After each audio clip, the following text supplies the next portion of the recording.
Hey, good day, everybody.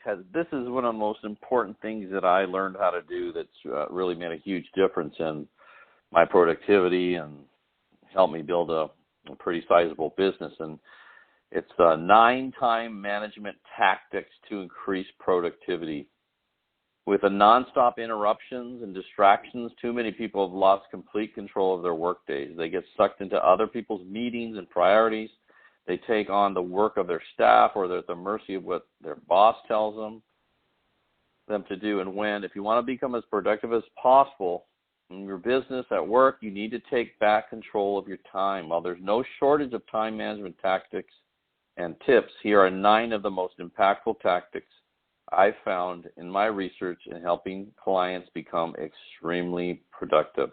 9 time management tactics. Number 1, obsess over time.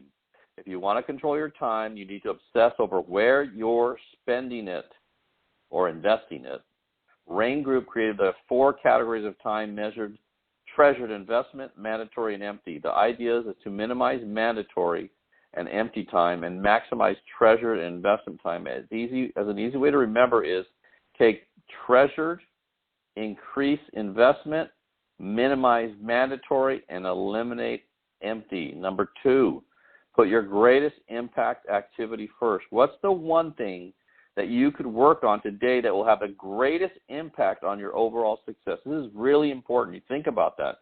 What is the one thing that's going to impact your overall success more than any other thing? And what should you do that, if you did it over and over, would be instrumental for obliterating your goals? We call this your greatest impact activity. Identify your, they call it GIA, every day, and begin working on that first. Your emails, meetings, voicemails, etc. can wait a few hours. If you can consistently implement this one tactic, your productivity will soar. In the sales business, it's prospecting. It's always prospecting, whether it's on the phone or it's face-to-face, whatever the term is. That's the one thing that's going to have the most impact on your business is prospecting, assuming you're in sales. Number 3, track your time. If you want to control your time, you need to first understand where you're spending it. Keep a precise activity log for a couple of days. Then reference the 4 categories of time outlined above to label each activity. The people who do this often discover that a lot of their day, including non-work hours, is spent in the mandatory and empty categories than they initially thought. The first step is truly understanding where you're spending your time. Once you've done that, you can make changes. Number 4, do less. Having a long to-do list can be overwhelming. It can also set you up for failure. To avoid this, shrink your to-do list and your priorities. If you have 37 priorities, you have none. To start, question each priority. To test each priority, say, if it's not gung-ho, it's no. In other words, if it's not something you really feel excited and you feel it's super important for you to accomplish, just say no. For your important priorities, add them to your calendar and plan out time that you'll spend on them. Number 5, derail the derailers. Interruptions are everywhere, whether it's coworkers, clients, prospects, meetings, water cooler conversations, requests from your boss, emails, cell phones, the list goes on. If you truly want to take control of your time, you need to minimize these distractions and interruptions. To do this, you need to be able to say no.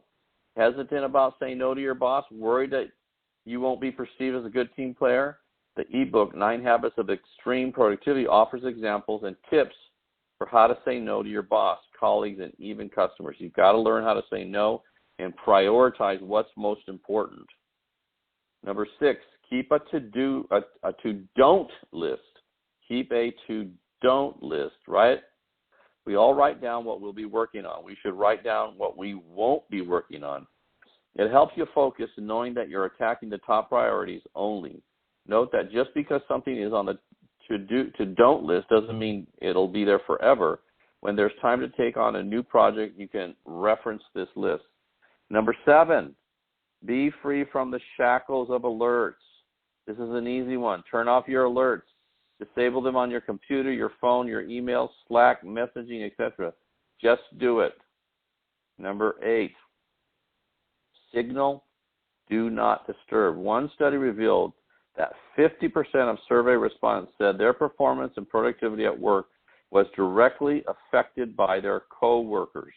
When you need to focus on a project or a task, let other people around you know that it's not a good time to interrupt you. Put up a do not disturb sign on your cubicle wall or wherever you have an office, on your door. Close your office door. Turn on your out of the office assistant. Turn off your phone. Put on a pair of headphones. These are just a few ways to tell people you're just too busy and focusing and shouldn't be interrupted. It's a great way to take back control of your time and focus on the things that are important to you, that are going to lead to more and greater productivity. Number 9, be someplace else. If you really can't get away from all the distractions and interruptions of the workplace, go someplace else. Maybe it's an entirely different location, or you snag an empty conference room in your office. You might even be able to join a productive coworker in their office, work from home, a cafe, or even outside. If people can't find you, they can't interrupt you. Now you're controlling your time. Obsess over time, learn to say no, and play hard to get.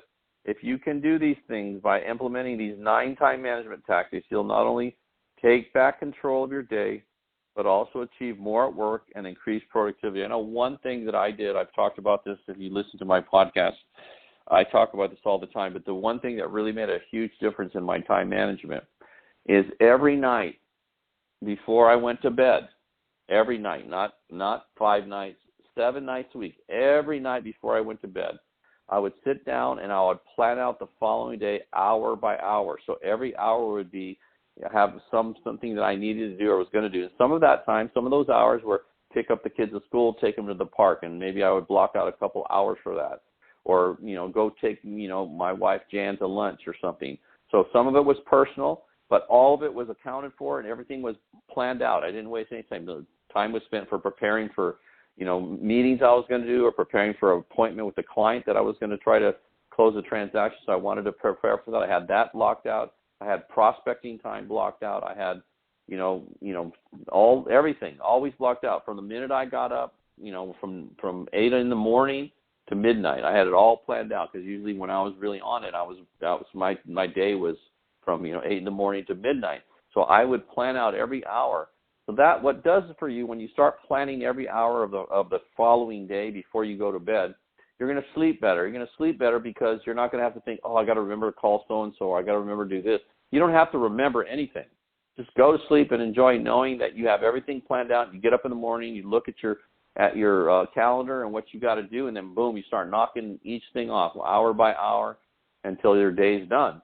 And the other thing it does is that you when you have it planned out, you're going to be way more productive because you're not going to be doing busy work and doing stuff or letting people interrupt you or doing stuff that is non-productive. You're going to be really productive. You're going to start seeing that the time that you have, you're investing it wisely in productive behavior and things that are going to lead to results, whatever the business you happen to be in, it's going to lead to results. And that's one of the things that most people don't do.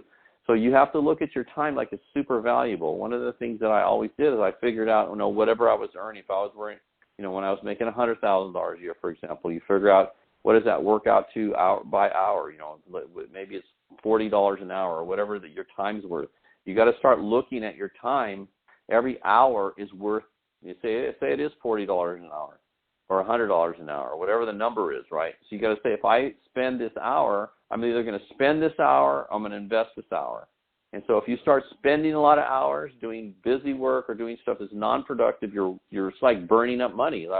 So if you made $100 an hour, you just wasted an hour, take a $100 bill, light it on fire. That's basically what you did. Or you can invest it. You can do things that lead to more production. Maybe it's some personal development. Maybe it's calling old clients. Maybe it's prospecting. Maybe it's calling one of your teammates that you're trying to get them moving in the business or whatever. But so that it's always productive. I had a sign on my desk that said, "Do the most productive thing possible at every given moment." I had that in my presentation book, and I wanted to always be thinking about doing the most productive thing. And by doing these couple of things that I'm talking about here, my productivity went through the roof. I started to get great results. My career just took off, and I know it will for you as well.